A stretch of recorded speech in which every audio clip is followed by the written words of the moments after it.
One member asked me to tell them more about the worm tower.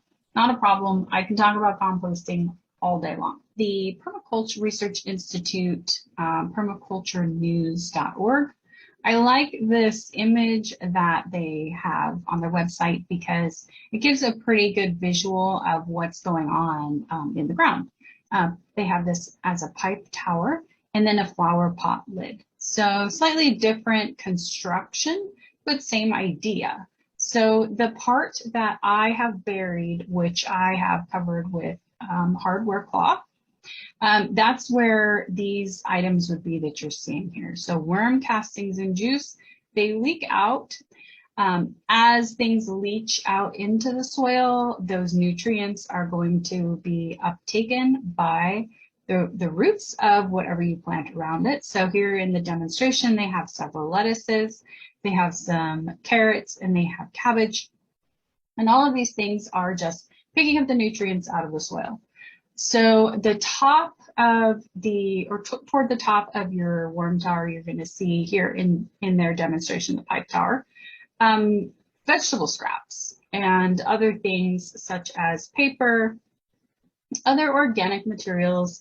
And when I say organic, I'm not necessarily meaning a certified organic materials. I just mean natural materials like paper, anything that doesn't have like colored glossy ink on it. So I use a lot of junk mail, as long as it's just printer paper and a little bit of ink, nothing glossy, just like black and white ink. I just rip it up and toss it in. Newsprint is really good. Newsprint, if you didn't know, is printed with soy ink. So it's completely natural. Depending on how you feel about soy, you may or may not be comfortable with that, but it is a natural product. The paper itself is natural and the soy ink is natural. So that's a good thing to put in there. So, and then they included a flower pot lid on theirs.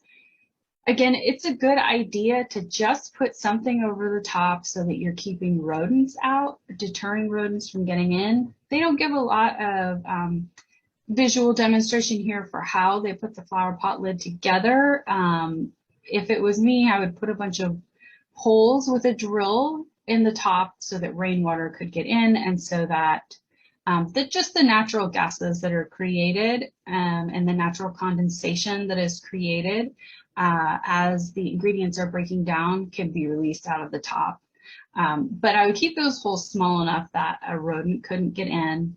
And if you were to just put a flower pot on top, I want to make sure that it's a good size to cover and hold it down with something heavy like a rock so that rodents can't get in.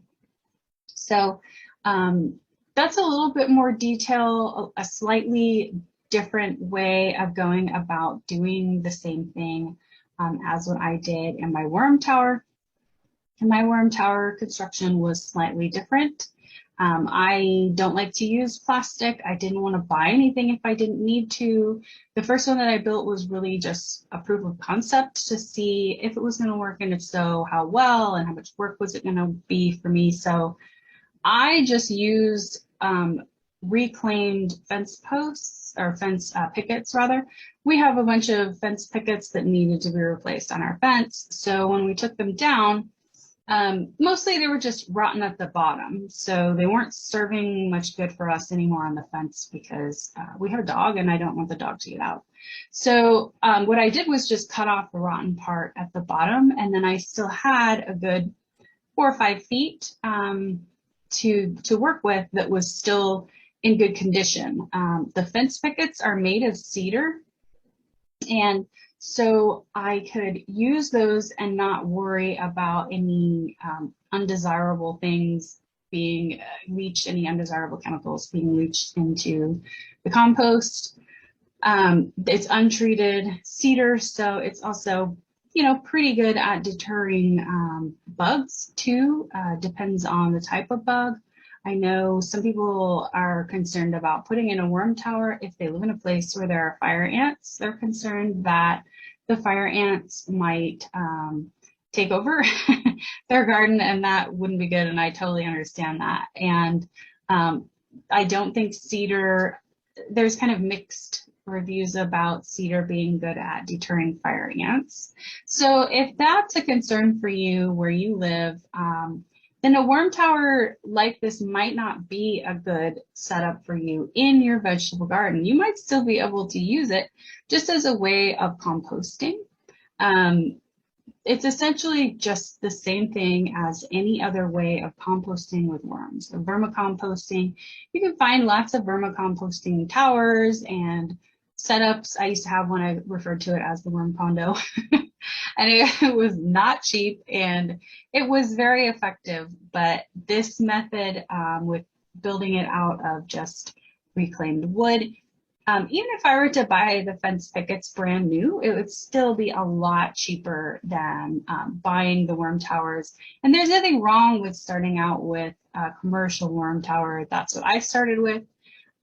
They're very easy to work with. It sort of takes all the guesswork out of the whole thing, which is nice. But it is not the most cost-effective way to do it either. So, you know, there's good and bad in everything, and whichever method works best for you, there's absolutely no judgments for me on that. So I just wanted to show one last sort of screenshot of how I set my worm tower up. So you can see here at the bottom, the sides are closed with wood. The front and the back are open and wrapped with hardware cloth. So I attached the hardware cloth with staples, with heavy duty staples. And then I attached these pieces toward the middle bottom. They were just some broken pieces of fence posts that broke apart when we took the pickets off. I just attached them like feet. I was worried that maybe it would blow over in the rain or fall over in the wind, or I don't know. I just wanted to make sure that I was getting it buried to the right depth and just add a little bit of stability.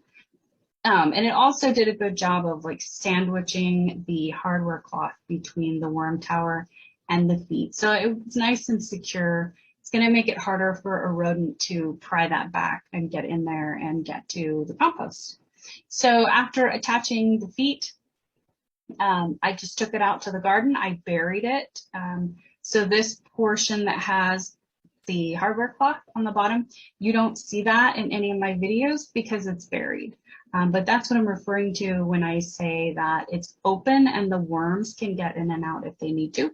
So having it open on the bottom has the added benefit of also giving the worms the ability to get out of the compost stack, the worm tower, if they need to. So if it gets really cold or really hot, they can retreat down into the soil and wait out the weather, and they will return.